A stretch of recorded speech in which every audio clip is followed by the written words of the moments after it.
Hello and welcome to Last Minute Podcast. My name is Stephen White, and on this week's show, U2, Achtung Baby and the Sonic Sea Change, and So I Watch You From Afar's Megafauna album review, and the latest music from the week that was. But first,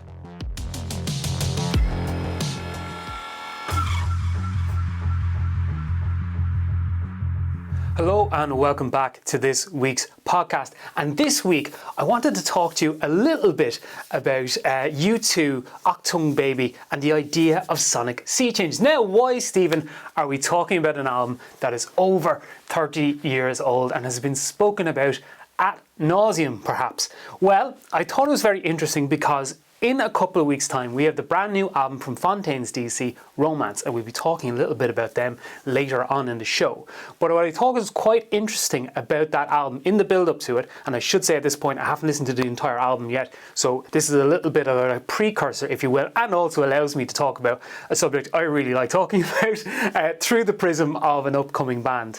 And yeah, so the idea of Achtung Baby and U2 and how it relates to Fontaines and Romance. I talked about how Romance seems to be Fontaines taking a similar avenue as to U2 did with Achtung Baby all those years ago. A sonic sea change, and indeed a sea change in how they present themselves and how they present the band and where the band can go from there. Now, released back in 1991, following the Joshua Tree and Rattle and Hum, Achtung Baby is an incredibly interesting album because it is a giant sonic leap for the band, and it's also a leap in terms of how the band were perceived and how they perceive themselves and how they let themselves be perceived.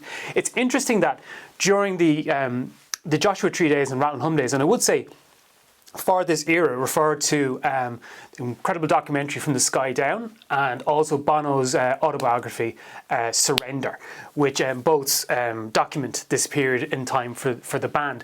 But what's interesting, and it's said in Surrender by Bono as well, is that with Achtung Baby and in the lead up to Achtung Baby, it felt like after Rattle and Hum, they'd kind of gone down a dead end. They'd gone down pretty much as far as they could take that kind of Americana monolithic sound of Joshua Tree. Now, I should say Joshua Tree is probably my favourite U2 album. I think it is a monolith. When you think of classic album, you think of Joshua Tree. I think Achtung Baby is also a classic album. It's very rare that bands have two true classic albums. But in that time, even in, The Unforgettable Fire and Boy and War in October, U2 were presented mostly as this incredibly sincere, incredibly kind of po-faced band, kind of the black and white and all this kind of stuff, how they presented themselves, the sound, Bullet the Blue Sky had this kind of incredibly political edge to it, kind of a critique on Americana, as Joshua Tree was, on a Reagan administration.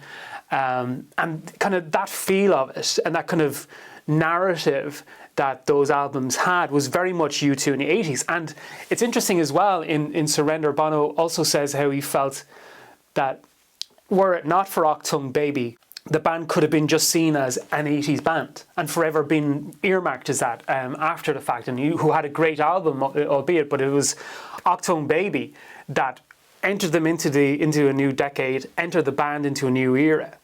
Now, how that is portrayed is the most interesting point of it. It's also at a point in which there's a lot of change happening in the world when it's released. Indeed, U2, who record the album in Berlin and Hansa Studios, legendarily used by the likes of David Bowie for his Berlin series. But when they landed, they were the last flight into East Berlin before the kind of reunification of Germany. And so they were coming in at a time where that was happening, the European Union. Also, there was this kind of change in terms of how the world is being presented, from kind of analog media to digital media. There's kind of that feeling of analog to digital kind of push and pull. Indeed, the tour that was frequented, Zoo TV, would also kind of have that feel to it, where it was almost like a 24-hour newsreel type thing, and we'll get into the personas and stuff like that as well. But what was key to it as well with the band was that the music completely changed. This was rougher, this is edgier. If you listen to songs like Mysterious Ways, or even better than The Real Thing, Edge's guitar is a lot more processed, but it has that growl, that grit, that edge to it. And the sound is kind of unfriendly at a lot of times. It has that digital clipped roar of it that kind of goes throughout the entire record, as well as what's key is Bono's presentation of himself and the lyrics and the band in that era as this kind of the character of The Fly, which the song The Fly obviously named after, or he named himself after. And this kind of idea of this persona, which was part Elvis, part Lou Reed, part Jim Morrison. I think it was like Jim Morrison's leather pants, Lou Reed's sunglasses, and Elvis's hair, perhaps. I can't quite remember.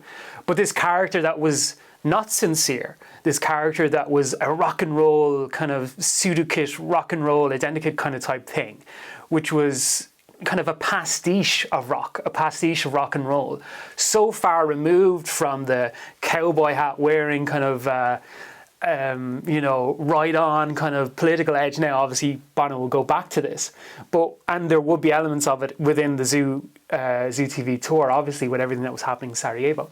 But it was interesting that the character was portrayed as kind of almost fake in a way, almost kind of subverting everything that had happened with U2 at that point. They dressed differently, they looked differently. You look at the work from Anton Corbijn on the cover album and the photography. I love Anton Corbijn's work. He obviously was working with them around Joshua Tree as well. I believe the name of the album is named after the fact of how he pronounced Joshua Tree.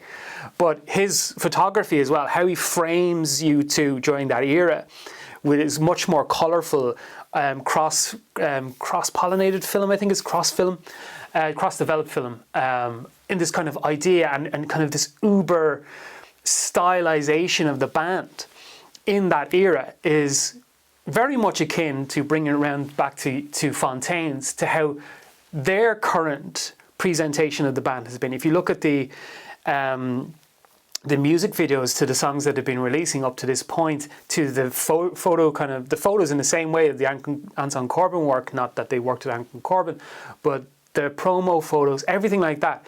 It's a completely different band from the kind of the long black wool coat wearing kind of post-punk thing that was happening maybe 5-10 years ago, and how they have moved from that into something far more colourful, far more poppy in places. We'll get to the review of Fontaines, the album. I don't want to review the album here, but I want to talk a little bit about that change and how they've changed their perception.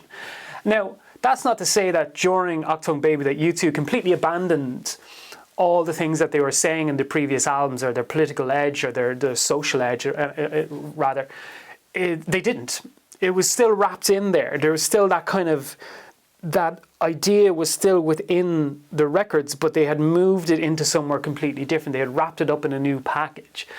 One of my favourite songs, and I think it's indicative of the album and indicative of the characters that Bono would play on stage. He would play this character Mephisto, which was this kind of Faustian trickster character that would call the White House and call people up as they toured, like different presidents and politicians and stuff like that. Until the End of the World, which is my favourite song on the album, which is the telling of the relationship between Jesus and Judas in this kind of seductive, slinky way, kind of grimy slightly way of telling that story. And it's very interesting that is played within the kind of the idea of rock and roll and the greater idea of Achtung Baby as well, this kind of selling your soul for rock and roll type edge to it, which I think is incredibly interesting on the rest of the record. I think One is a beautiful song, obviously, and that's where you see that parts of U2, the old U2, are still in there, the songwriting at the very least, but it's true a completely different edge. That sonic sea change that happens throughout Achtung Baby, and it's so sharp from the kind of what turned a lot of people off with Rattle and Hum, which is kind of the over sincerity, the over reliance on that. I think even the film itself maybe turned people off slightly. From that to Achtung Baby is so sharp. There's a number of bands who I love. I love the Pixies. A Pixies album is a Pixies album. You're not going to get a huge change in it, especially in the sound and not in the presentation of the band in any way. That's not a bad thing, but that is the truth. The same with Nirvana. You weren't going to get, well, we don't know what we were going to get with Nirvana, but in the records we did get, it didn't look like at any time all of a sudden they were going to change into something completely different that would completely augment how the fans perceive them and how the media perceive them. I think they are what they were, and there's a lot to be said about that, But in terms of this, to me, Achtung Baby is the greatest sea change in music and style from any band in the history of rock and roll. Let's say 1950s to now. I don't think there is, in my mind, another artist that did it as sharply. You could say Taylor Swift did it in the end, going from the country to the more popular thing, but I think there's a slower progression. It's a gradual thing there in that kind of sense. So I think with her, although she does change, it's quite gradual. David Bowie is definitely another one. I think if you look at, everything from Hunky Dory leading up to Ziggy Stardust, although I believe on Hunky Dory has Queen Bitch, if I'm correct. And Queen Bitch seems more like it should be on Ziggy Stardust than anything else. But his changes from one to the other, absolutely. And probably where a lot of U2 got their ideas from there was David Bowie's ability to metamorphosize. You could look as well at Lady Gaga as another. But for me, the change from, and whether or not you see Rattle and Hum as an album, I don't. I think studio albums are Joshua Tree, Achtung Baby, and you may argue against that, but I don't see Rattle and Hum as a studio album. There's live elements in there, there's all sorts of elements in there, there's covers, it's not an album. But I think that change from Joshua Tree to Achtung Baby is so sharp and so great and so needed. It pretty much meant that U2 survived. Now, the whole recording of that album is fraught with artistic clashes, and the band were kind of, there was infighting almost with the group. As I say, From the Sky Down is an amazing documentary and beautiful animation as well on the making of that album. So I would suggest you go and listen, watch that, or read Bono's book as well, Surrender, to get a real picture of what was going on at the band, because it's so interesting.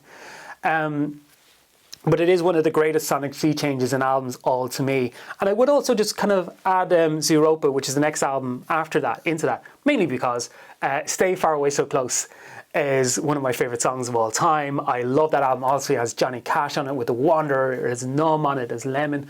I think it's an underrated album in their catalogue.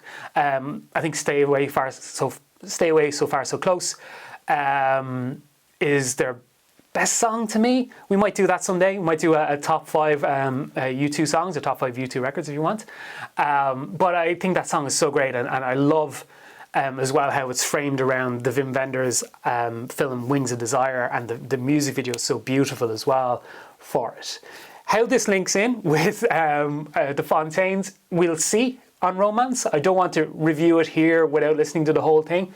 But in the build-up I've seen from it, how they've changed, how they're presented, especially from their previous albums, Kinty Fia, to now, I think it's their most interesting change. And it reminds me, and as I spoke, it reminds me of that sonic sea change to U2. They mightn't like that comparison. I'm not entirely sure how they feel about U2 as a band. It's not really relevant.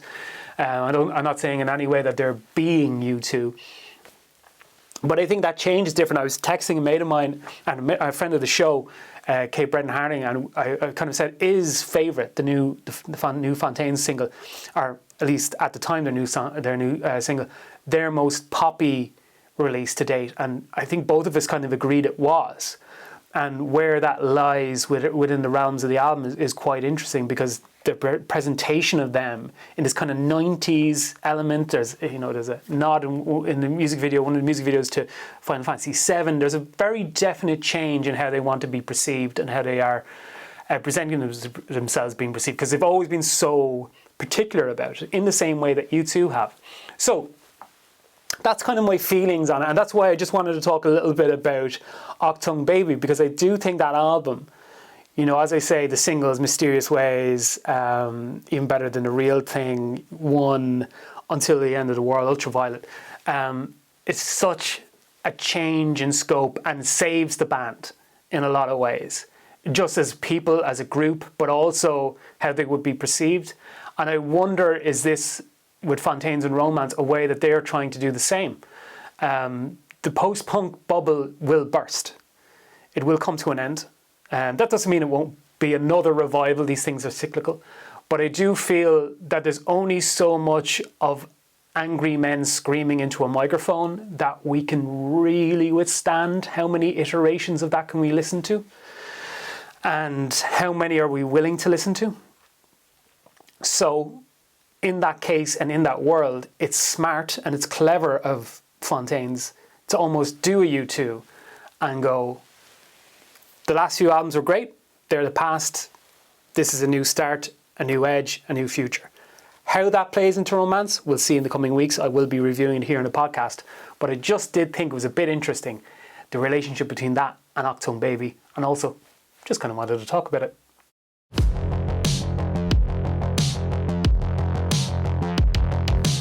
Yes, and this week on the podcast, let us review the brand new album from And So I Watch You From Afar, Megafauna, their 7th album in total and following their last release, which was Jettison. And this is a very interesting record indeed. Now, albums like this kind of instrumental, post-rock, married with a little bit of math rock kind of type ideals within it, they're interesting ones for me because often, while I love post-rock and stuff like that, I do find them sometimes a challenge in the review element of it. And I did really, really love this record. And it does address some of the problems sometimes I have with the genre, which is that sometimes it can be loud, quiet, loud, quiet, loud, quiet, bang. And that doesn't really kind of grab me as much in terms of a record, because when you do that with every single song, do the quiety, quiety, quiet bit, then a loud bit, and a quiety, quiet, loud, quiet, quiet kind of type thing, it never feels like it settles. But I do believe in this record that, And So I Watch You From Afar, address that with Megafauna, because there are real moments within this record, and probably my favourite ever And So I Watch You From Afar moment is on this record. So it's really dynamically intricate, which you would expect from the band. There's a lot of rhythms and a lot of changes, a lot of kind of push and pull, sharp edges to the record. It has that kind of feel that it clips and it stops and it starts, and it does that thing that if you are incredibly musically literate, which I will say I am not, there's probably loads of bits about this that, in terms of the kind of the theory of what's going behind it and how they're approaching it, you'll get so much from it. And if you are one of those people that just delves into a record and goes, oh, I can't believe they did this rhythm with this thing, this kind of melodic change, this chord with that, I think in this you're going to absolutely love it. If you're someone like me who's far more a vibes guy, you're going to love it too, because I think there are real moments within this record where the vibes are really good. And that might sound really stupid in terms of reviewing, but I'm going to be very frank with you, because I don't know really what they're doing in terms of the changes and the kind of the chords and stuff like that. And I'm not going to speak on something, especially if they're watching and they're going to be like, that's not at all what we fucking did. That's clearly a major 7th with a 9, like whatever. I'm not going to do that. But I think it's really interesting in the way that the melodic and the rhythmic are married within this record. And there are real passages within it that play with that element. Now, the opening track, North Coast Megafauna, taking its name from the title itself, which is Megafauna, it has that open, dynamic, twisting world that they play in. They're an incredibly tight band, and the intricacies of recording this, the intricacies of playing this and performing this have to be monumental, because there's so much going on. There's so many places and twists and turns and pushes and pulls within the song itself, and it's about 6 to 7 minutes long, so it really sets the tone of the record and sets the tone of the feel of it. And if you are somebody who's entirely into this world of post-punk and mogwai, bands like that, you're really going to enjoy that, because it really does take you on that journey. It does take you on and gives you the things you want from the genre and the things that you want from And So I Watch You From Afar. And I'm sure if you watch this performed live, it's even more impressive. And the musicianship within this record is incredibly impressive. In terms of going on the vibes thing as well, I think it does a really good job of bringing you into its world nicely, and then kind of adding those twists and turns as it progresses. Indeed, Gallery of Honor, the track that a couple of tracks down, has more of a shimmering feel to it. It's kind of rich in its textures and its sonic feel. And again, it does that really great job of not going full force into it straight from the off. It gives you these spaces, it gives you these places in order to rest and kind of explore the sound that's going on behind it. And this is, I think, is the kind of the central thing within the record. It's a very much this kind of noise from texture, or texture from noise, that there's layers to it, that it's not just a band trying to impress you with how great they are, and they are incredible musicians, but they're also serving a song, they're also serving the production, and allowing it to breathe and allowing these moments for you to kind of hear each intricate part be heard over the cacophony. And then when they want to, pulling that trick out of the bag of being cacophonous, of being full force, of kind of grabbing you by the throat in these moments. And it gives Megafauna that feel that it's not just one thing, it's layered in that world, and it's playing within the genre expectations, but also kind of expanding upon it. Mother Belfast parts 1 and 2 is very much the centerpiece of the record, and it plays really well with that as well. And it's interesting that they don't just name them part 1 and 2. There is a contrast between them. There's more of a respite in part 1. It feels like it's building up to something. Indeed, towards the end of it, you can kind of believe that it's going into this kind of other place sonically and kind of distortion and stuff like that.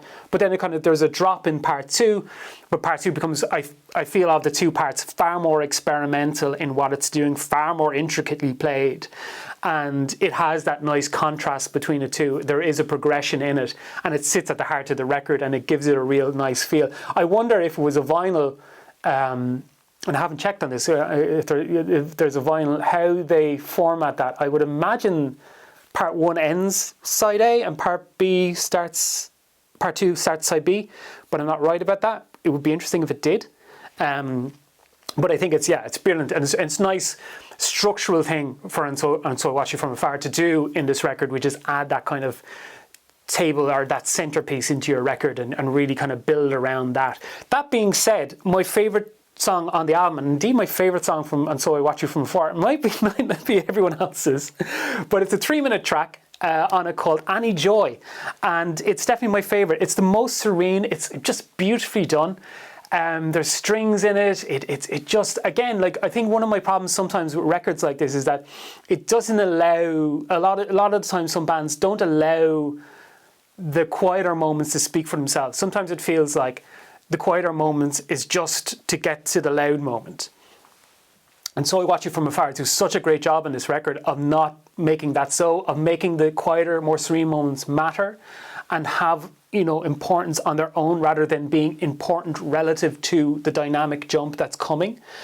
And I think Annie Joy, which does have a dynamic twist in it, no doubt, it's a 3-minute long song, but it does play with, and it does show the band as being able to create like longer passages of that kind of quieter, reserved, more beautiful, more layered, more serene sound, and show that it has a meaning within the music of its own. And I think this song really does. I wish it was longer, but I suppose if it was longer, it might kind of go into those moments, those kind of harder moments. But I think it's the most beautiful part of the record, really it is. And it's at 3 minutes. It may not be everyone else's favorite thing. I think maybe if you're in this genre, you might prefer the growled bits, but Annie Joy definitely is my favorite moment on the album for those meanings. One of my favorite songs, like from Mogwai, is Auto Rock, and I think that's great, a song that shows that it can play with those elements.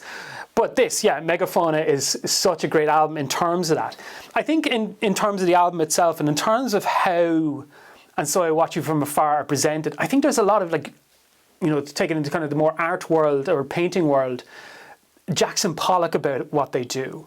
That there are these flourishes, it's the kind of the fury or the distaste or the anger or whatever it is behind the music is in these great gestures, in the way that Pollock would gesture with the paint and kind of the abstraction of it.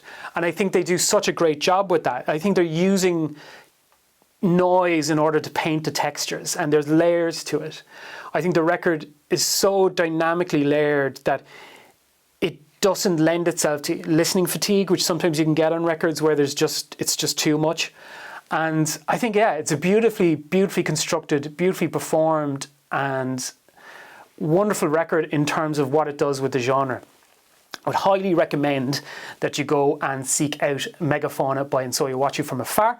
Even if you're not, you haven't been captivated by their stuff up to this point, I think there's things in it that if you're not a massive fan of this genre, that you will actually really enjoy and that you really will delve into. But I think this is a great album, and don't sleep on it. Megafauna by And So I Watch You From Afar is out now, so I think you should check it out. But that's enough from me. Now it's time for the count.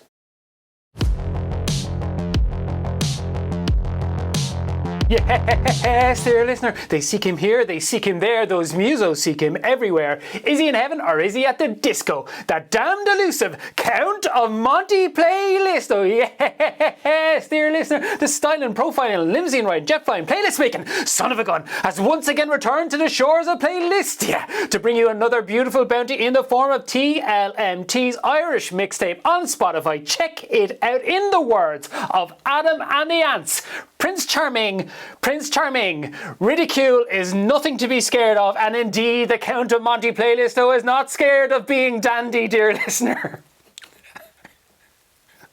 If by any chance anyone gets that, write in. Here's the playlist bit. All right. We're doing the playlist. Starting off with Fontaines D.C, and we were talking about them earlier this week in the podcast, and their brand new single, Here's the Thing. And this is probably what set off the idea for the kind of editorial at the beginning of the podcast. The sound of the guitars on this record, and just how much in a different direction Fontaines are going with it. The guitars are going to fuzz, they're processed. I'm not going to liken the lads and what they're doing to what The Edge did on that record, but there's similarities there. They're very processed, they're very fuzzed, they're very hard, they're very jagged, very rigid kind of type sounds to it. And again, if you listen to Skinty Fia into relation to this, and you listen to, Starburster and Favourite in relation to them as well, the direction that they were going in, which I thought was going to be far more into the kind of the traditional Irish mixed with post-punk feel, more down that road. In fact, with a little bit of gothicness wrapped up in it, a bit of gothic pop wrapped up in it. They've gone completely the opposite way, which is amazing. And we were talking about that at the very start of the show. Here's the thing, it kind of plays into that. It's more related to Starburster than it is Favourite. But that's to be seen. I mean, like in the same way as and I don't want to keep harping on it, but the relationship between them and U2, I don't want to, they are their own thing, they are their own band. But this change in what they're doing in their sound is so interesting, and it's got to be commended because it's so natural. Because it's still that band. Obviously, you have Green's voice, which really grounds it in that Fontainesness, but the musicianship as well, and them being such a tight band, and them being such an inventive band in how they perform and how they play and how they use the studio. All the members of the band are really coming together, it sounds like, on this record. And here's the thing, is once again another sign that this album, Romance, coming up, is really going to be something special. Again, I don't want to jump the gun on it. There could be 8 more songs that could all be terrible. Who knows? We don't know yet. Certainly I don't. So it'd be interesting to see how it all comes together. I feel like that won't be the case. I feel it will be a really good album, but we have to keep our minds open. But here's the thing is, and it just on this run of new singles and establishing the new kind of version of Fontaines that they are becoming, absolutely compelling stuff. Check it out on the playlist, or check it out on their own thing, whatever we want to do. But the TLNT mixtape is there for you to listen to. Moving on to Row, and we've had a few singles from Row in the past. Autopilot is the brand new single, and a very introspective, with inflections of nostalgia to this record, very looking back and raw and heartfelt release from Row. And I think she's a very interesting artist in that she is not afraid to be quite raw, not afraid to be quite emotional in the records. And we kind of likened her a little bit like the Orla Gartland kind of feel to her and to her sound. I think she's a striking songwriter that I think should get more attention in terms of that. I think she's great in the way that she can wrap up those things within a kind of a pop milieu, but while also having that kind of grounded, natural feel to what she does, while keeping the air of modernity. And I think Autopilot plays into that because it's very real, it's very raw, it's very of her and of her stuff. So yeah, I think it's a great release from Row. Next up on the playlist, we have Silverbacks with their brand new thing, Something I Know, which is from the brand new album Easy Being a Winner, which is coming up. It's going to be their 3rd LP. And yeah, kind of again, they're doing different things with their sound too, because a lot of kind of Silverbacks themselves kind of placed in not the post-punk how we would see it, but in Gang of 4, kind of parquet courts, rigid guitars, kind of rigid sounds, jolting energy. This has a far more floaty feel to it, far more airy feel to it. There's more space. There isn't as sharp a cut. between the guitars and the rhythm and the vocals even if you look at the music video to it, it's very different from what you would expect from Silverbacks in the past. So you have to give it to them for they're absolutely changing up what they're doing. They're changing up their sound. They're moving with it, and I absolutely love it. I think it's great. It's great to see them do it. It's great to see them change it up a little bit like that, whilst also keeping that energy of themselves. But I think this is a great track. And yeah, again, we won't judge the album just yet. We have to hear the whole thing. But in far as what I have heard so far, a great band with a great track there in Something I Know. Going at the opposite end of things with Yard and Bend, their brand new single, an aggressive by the throat, very angry and furious song by them. It has real inflections of Depeche Mode to this, the kind of industrial, a little bit of Nine Inch Nails in there, kind of feel to it. It's very raw, distorted. The definition of things is melded into one another. Within that distortion, the vocals meld into guitars in a kind of a way. And I think it's great. It's really by the throat, as I say. It's really impactful. It has that force about it. It has that weight about it. They're able to carry this across whilst not completely turning you off it, which is a difficult thing to do within that genre of keeping you engaged and not being so without definition and noisy that there's just nothing to hang on to. You have to have something to hang on to, and I think they really do a great job of keeping you within that kind of forceful, aggressive sound, but also not losing you completely in it. There's still a song in there, there's still words in there, there's still melody in there and rhythm in there within the kind of the presentation of it. And I think it's a great track by Yard, and it's Bend, and it's on the playlist.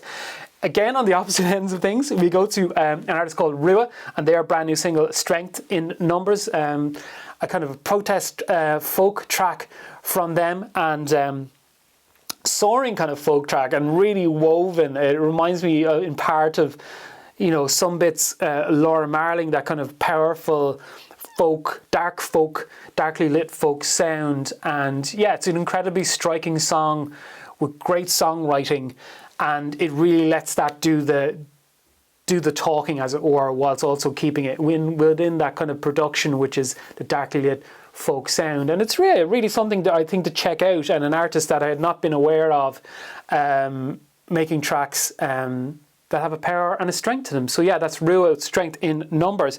And finally we end with Christian Weathered, and in this kind of a similar way with Into the Garden, a live performance of this.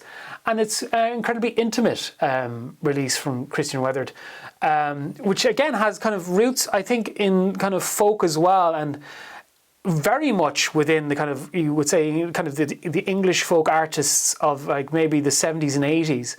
And it has a real kind of gentle storytelling nature to it that is kind of has a soft focused feel that really, again, almost like Rua, lets the vocals and lets the songwriting do the telling. And that's kind of, again, it's a difficult thing to do. The song's about 2 to 3 minutes, so it really gets in and gets out with it, but really plays into the live feel of it, the live performance of it, and it's quite intimate that it could be something that's performed right in front of you.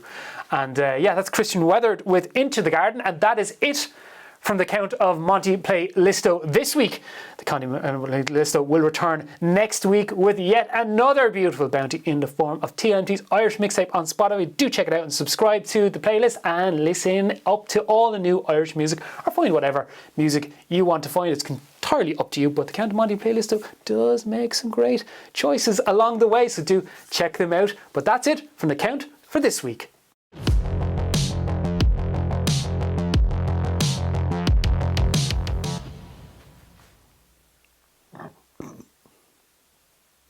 Thank you, the Count of Monte Playlisto, and so it goes, and there it went. But before I go, thank you for listening and watching the Last Mixtape podcast here on Spotify and on Apple and on YouTube. You can subscribe to us in all the usual places and spaces. It does help the podcast and help the audience grow, and I would be forever thankful. You can also submit your new music or gigs or your thoughts or whatever you want to do to me at stephen@thelastmixtape.com using the title TLMT podcast, and yeah, talk to me about whatever you want there. But for now, that was the Last Mixtape podcast. You were the listener. I was Stephen White. Hey, so long.